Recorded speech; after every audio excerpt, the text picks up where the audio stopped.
Bismillahirrahmanirrahim. Assalamualaikum warahmatullahi wabarakatuh. Bertemu lagi di channel Sukses Perangga Desa. Langsung saja di video kali ini kita review lagi ya, berkaitan kalian panduan pidato Ketua KPPS pada pemungutan suara pemilu 2024 ya. Ketua KPPS pemula ya, wajib memahami, wajib mengerti ya. Syukur-syukur wajib nonton di video kali ini ya. Baik, nanti sebelum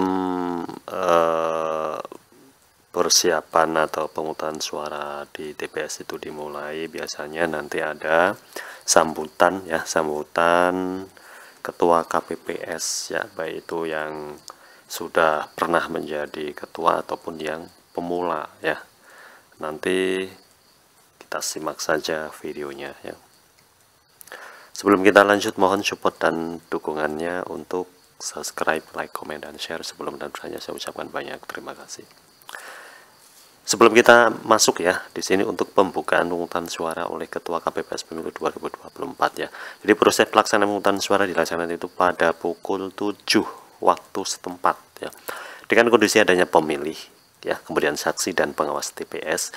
Jika salah satu dari ketiga unsur belum hadir, maka pemungutan suara bisa ditunda maksimal 30 menit atau setengah jam ya.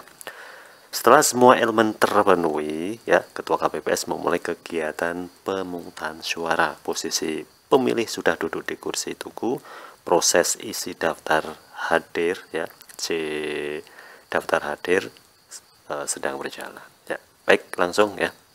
Pembukaan pemungutan suara dibacakan oleh Ketua KPPS Pemilu 2024.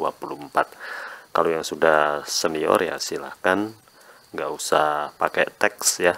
Cuman kalau yang masih pemula bisa menggunakan teks ya, daripada kita belum tahu alurnya, belum tahu apa yang mau disampaikan kepada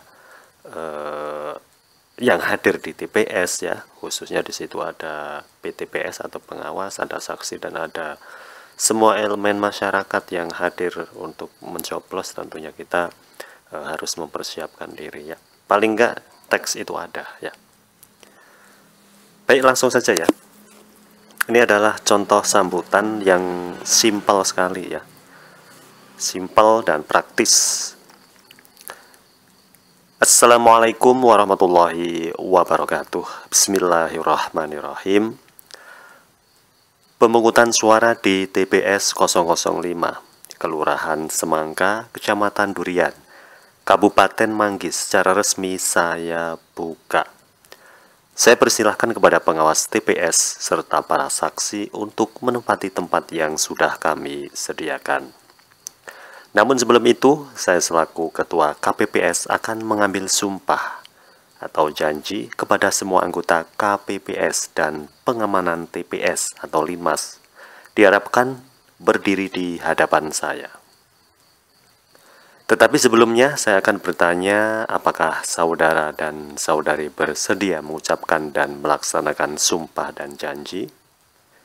Tentunya mereka menjawab ya. Jadi setelah berdiri di hadapan kita, di hadapan ketua ya, dari anggota KPPS 2 sampai 7 dan anggota Linmas ya. Anggota Linmas itu ada 2 untuk penjaga pintu masuk dan pintu keluar. Di situ disumpah janji semua ya. Kemudian kita akan mempertanyakan ya. Tetapi sebelumnya saya akan bertanya, apakah saudara dan saudari bersedia mengucapkan dan melaksanakan sumpah dan janji? Mereka akan menjawab bersedia ya. Kalau semua bersedia, maka ikuti kata-kata saya dan ucapkan kembali apa yang saya ucapkan. Ini sumpah janjinya ya. Demi Allah atau demi Tuhan ya. Saya bersumpah bahwa saya, mereka mengikuti ya, akan memenuhi tugas dan kewajiban saya sebagai anggota kelompok penyelenggara pemungutan suara dengan sebaik-baiknya, sesuai dengan peraturan perundang-undangan, dengan berpedoman pada Pancasila dan Undang-Undang Dasar Negara Republik Indonesia tahun 1945, bahwa saya dalam menjalankan tugas dan wewenang akan bekerja dengan sungguh-sungguh, jujur, adil, dan cermat demi suksesnya pemilihan umum anggota Dewan Perwakilan Rakyat, Dewan Perwakilan Daerah, Presiden dan Wakil Presiden, serta Dewan Perwakilan Rakyat Daerah, tegaknya demokrasi dan keadilan, serta mengutamakan kepentingan negara kesatuan Republik Indonesia daripada kepentingan pribadi atau golongan. Baik, itu sumpah janji ya. Lanjut. Kemudian setelah itu ya, setelah disumpah janji ya, sumpah janji anggota KPPS dan pengaman TPS sudah kita laksanakan, silakan kepada seluruh anggota KPPS pengamanan TPS atau Linmas dapat kembali ke tempat masing-masing.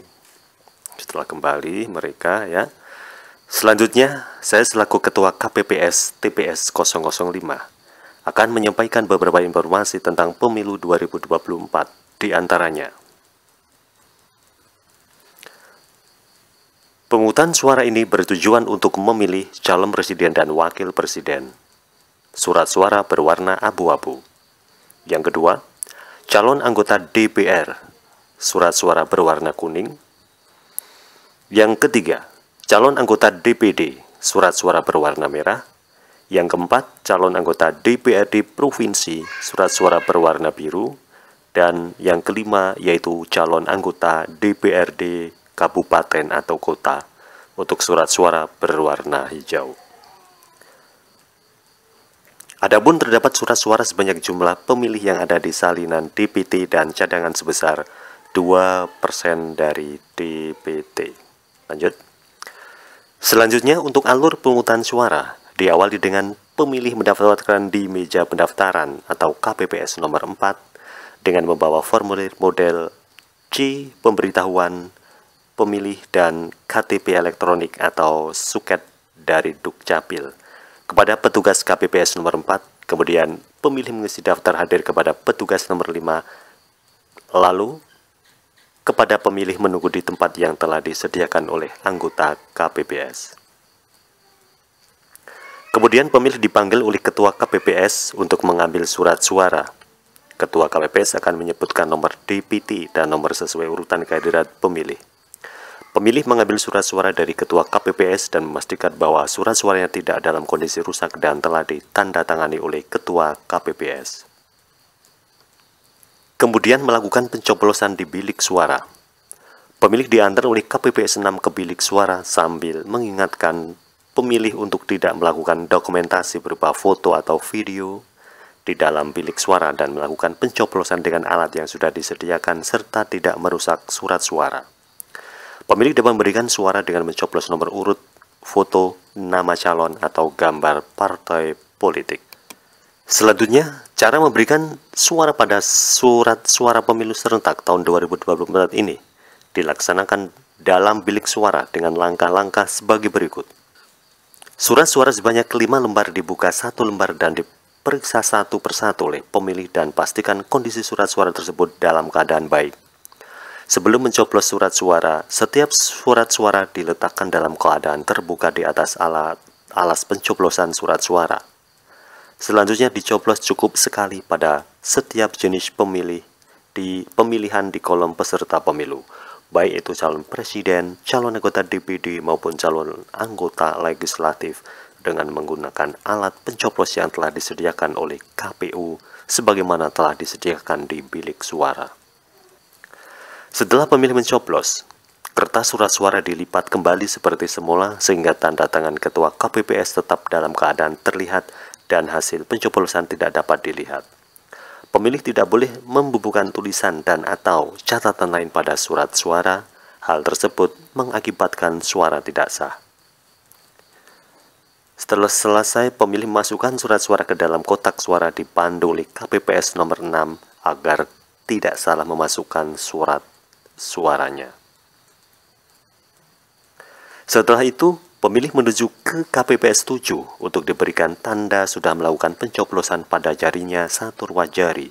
Pemilih kemudian keluar dari TPS. Demikian penjelasan proses pemungutan suara pemilu tahun 2024. Dengan kita akan mulai proses pemungutan suara pemilu 2024 di TPS 005, Kelurahan Manggis, Kecamatan Durian, Kabupaten Semangka, dengan ucapan Bismillahirrahmanirrahim.